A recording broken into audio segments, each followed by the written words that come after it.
According to the story I told my girlfriend, we went on a seaside holiday to Croatia. But we all know how it really went. As always, I brought my radio. Every trip is a chance for me to activate a summit or a park. Our first stop was Pag Island, one of the longest islands in Croatia, about 60 kilometers long. The eastern part is dry and rocky, almost barren, while the western side is lush with olive groves, vineyards, and beaches. An incredible contrast.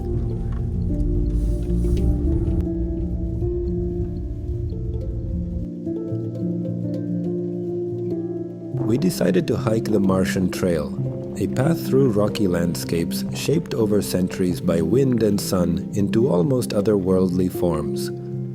The trail was hot but scenic, bare ridges, sun-baked stones, and views that became more amazing with every turn. In this part of the island is one of Pag's 2 SOTA locations, Mount Panos. Today we didn't manage to reach its summit.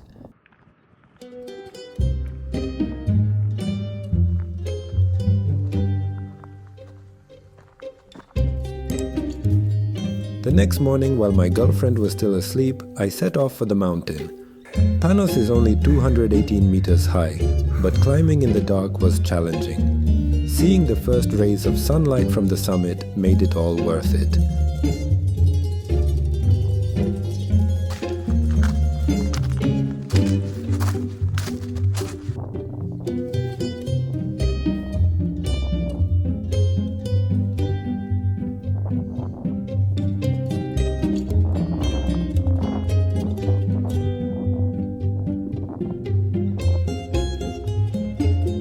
Reaching the top, I set up my antenna and got on the air. At times, the antenna almost lay on the ground, but the summit was activated anyway. Please don't laugh. I had only an end feed and a tripod, and I was far from an experienced SOTA activator.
The descent was more enjoyable. Scenic views opened up, sheep wandered around, and the landscape was simply stunning. Don't miss the local cheese made from sheep's milk with olive oil, a true taste of Pag.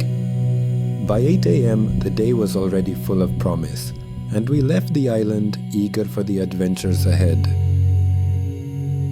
We made a short stop in Zadar, the first big city on our route. Wandering through the old town's narrow, beautiful streets, we stepped onto the wide seaside promenade and ended the moment listening to the unique sea organ, a true marvel of sound.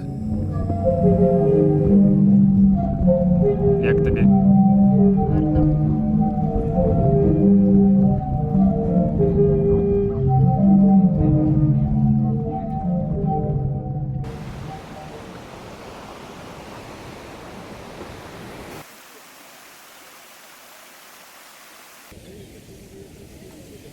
The next morning we headed to Krka National Park.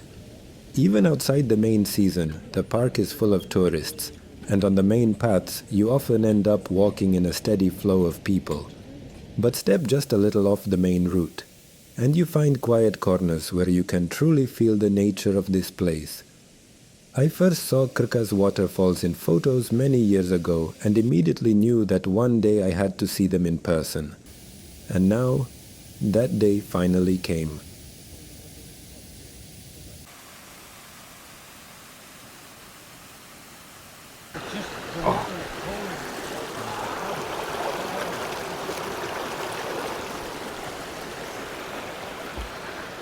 Тепла вода, тепла, можна купатись.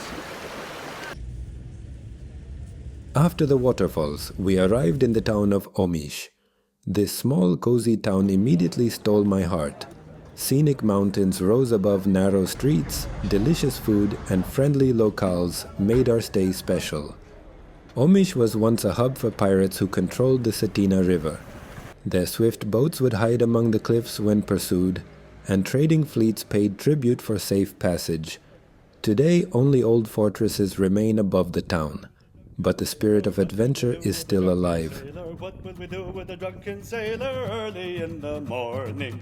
Way, hey, and up she rises, way, hey, and up she rises, way, hey, and up she rises early in the morning. Shave his belly with a rusty razor, shave his belly with a rusty razor, shave his belly with a rusty razor early in the morning. Way, hey, and up she rises, way, hey, and up she rises, way, hey, and up she rises early in the morning. Put him in a longboat till he's sober. Put him in a longboat till he's sober. Put him in a longboat till he's sober early in the morning. Way, hey, and up she rises, way, hey, and up she rises, way, hey, and up she rises early in the morning.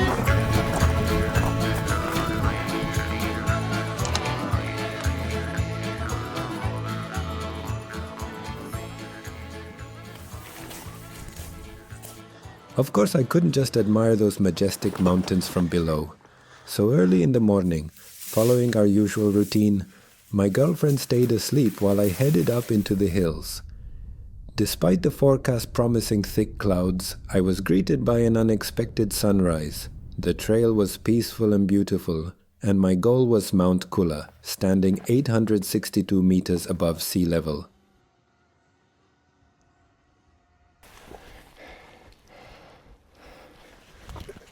Just as I reached the summit, it became clear the weather was turning. Strong wind picked up and a light rain began. I set up the antenna and went on the air, but the worsening conditions made the activation very short. Sorry about the poor audio in the recording. The microphone really failed me this time.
From that point on, the weather only got worse.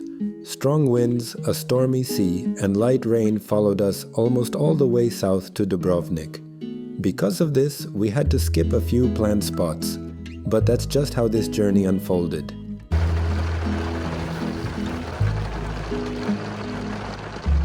Dubrovnik greeted us with a wall of rain. We were soaked to the skin, yet the bad weather had its own upside. The city felt completely different. Stone streets shimmered under the streetlights, alleys were nearly empty, and it felt as if the city had slowed down for a moment. We wandered through the old quarters, easily recognizing locations from Game of Thrones. And even though the rain never stopped, the walk had a quiet, calm kind of magic. It might seem like the story could end here, more than 1,500 kilometers already behind us. But the road back to Poland was still ahead, and why not take it through Bosnia and Herzegovina? That's a story for one of the next videos. Subscribe so you don't miss it. And if you'd like to support my work, you can do so on Buy Me a Coffee. The link is in the description.